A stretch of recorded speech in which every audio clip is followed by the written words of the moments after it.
Welcome back, Hawks fans. It's your boy Bryce Lewis back at it again for your Atlanta Hawks wrap up. Your boy is back again to talk about a Hawks victory tonight. 2-game winning streak for the team, 126-125 over the Orlando Magic, winning the season series 3-1. And it was really tight at the end of the game. The last 3 minutes were not great basketball played for the Atlanta Hawks.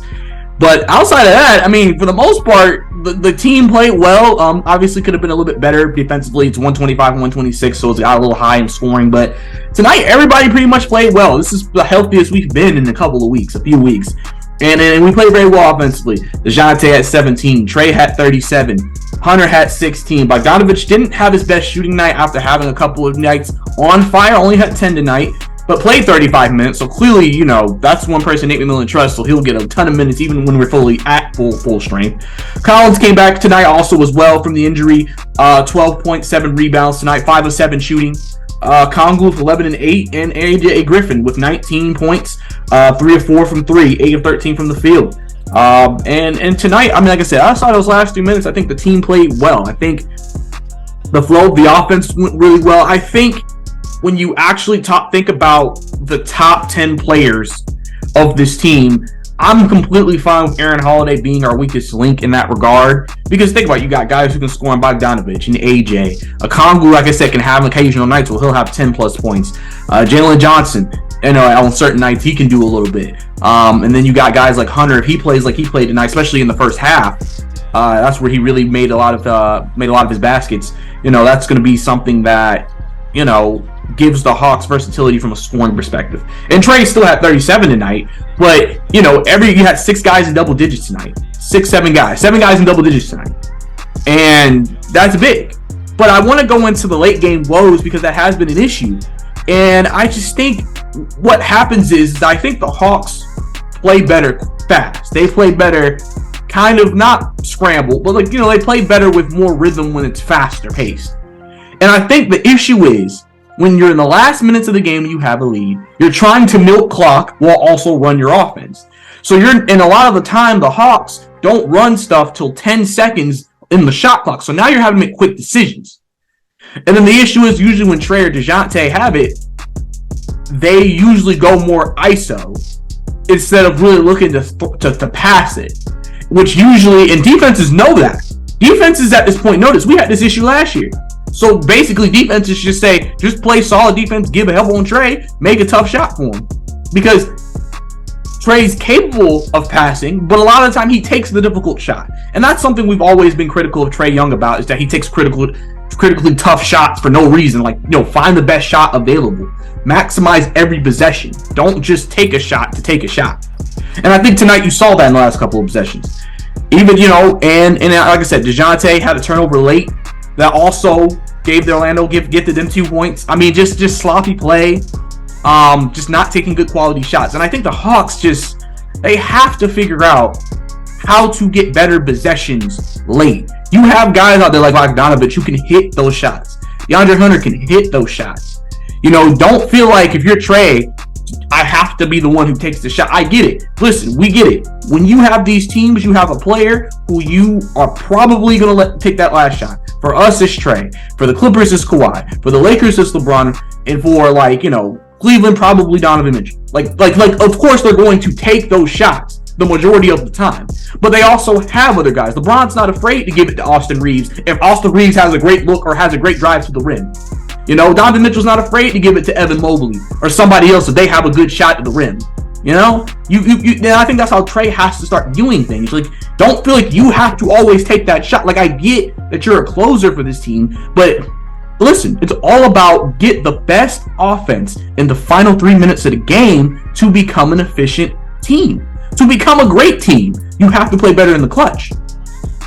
Like I said, if Trae was hot and just making everything, then that's fine. But Orlando was locking the paint down because they knew that's where he was going to try to go. Trae wasn't trying to pull up for 3, which, I mean, he shouldn't have. It's just he wasn't. I think because we only had 10 seconds, once he's driving to the paint, he feels like, I got to take the shot.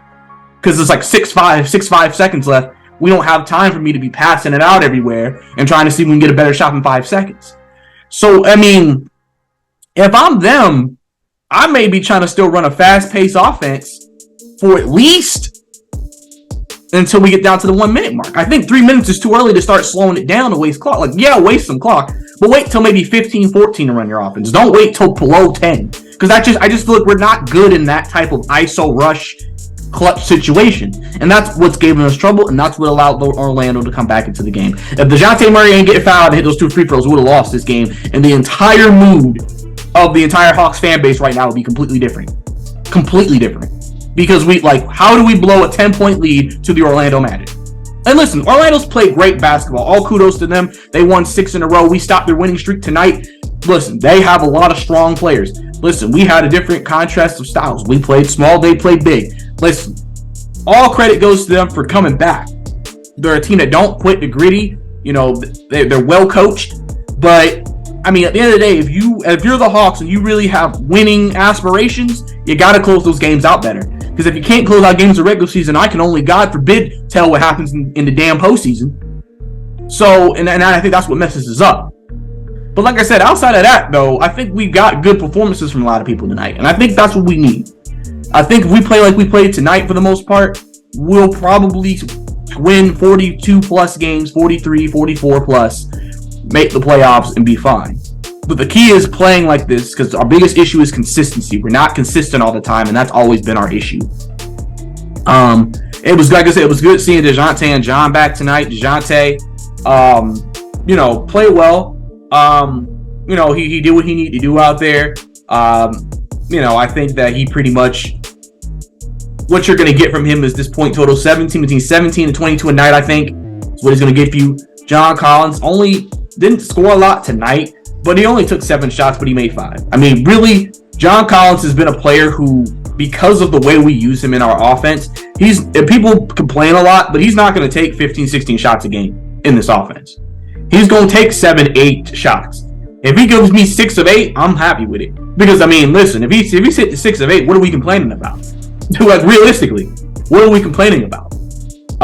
So I'm glad to see him back. He only played 29. Didn't play in the last minutes also in the fourth. I guess they prefer Yucca's rebounding to John's at that moment. Obviously, John would have been a better option in terms of shooting, just to give another guy to hit a 3.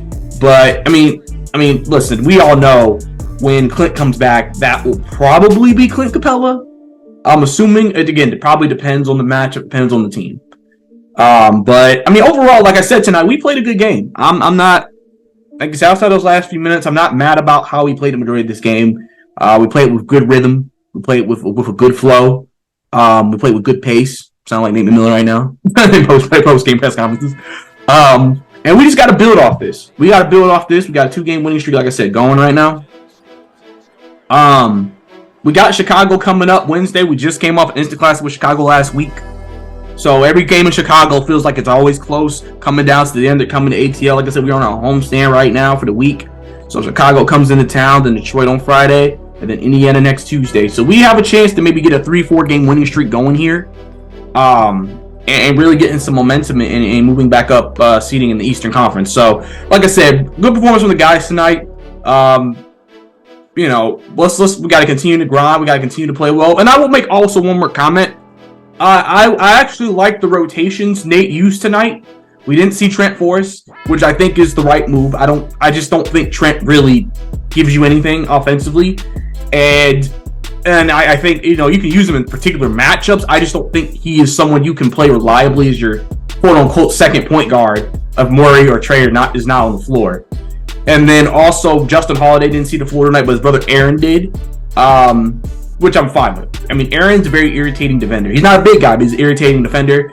And I think with the way the offense is now, there is no outside. I mean, our weakest option is Aaron Holiday, and Aaron Holiday isn't really even trying to find his shot a lot of the time. So you have pretty much guys like Okongwu, Jalen Johnson, Bogdanovich, Griffin, Hunter, Collins, all can kind of score the ball with Trae and DeJounte. And I think that rotation works ideally. And spacing is really good because you have Aaron Holiday, Bogdanovich, and Griffin. You got Jalen and Okongwu. I think spacing is really good because the biggest issue anyone's ever said about the Hawks and some of the lineups they've used this year is spacing. They've just not had great spacing at all. And I think we found lineups that have provided spacing for guys. And guys were able to take advantage of that. So hopefully hopefully this is the rotation we continue. using, even when Clint Capella comes back. Obviously, when Clint comes back, we won't start games small like we did tonight against John at the center position. But overall, I'm happy with what we did tonight.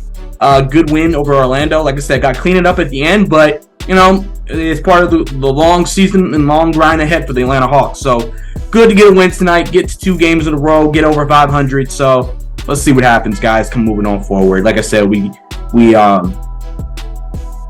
got Chicago coming into town on Wednesday, so excited to bring that here, see if we can continue our winning streak. But it's your boy Bryce Lewis, about to sign out. If y'all want to catch up with all my Hawks and Falcons takes, follow me on Twitter at Brycey_2K.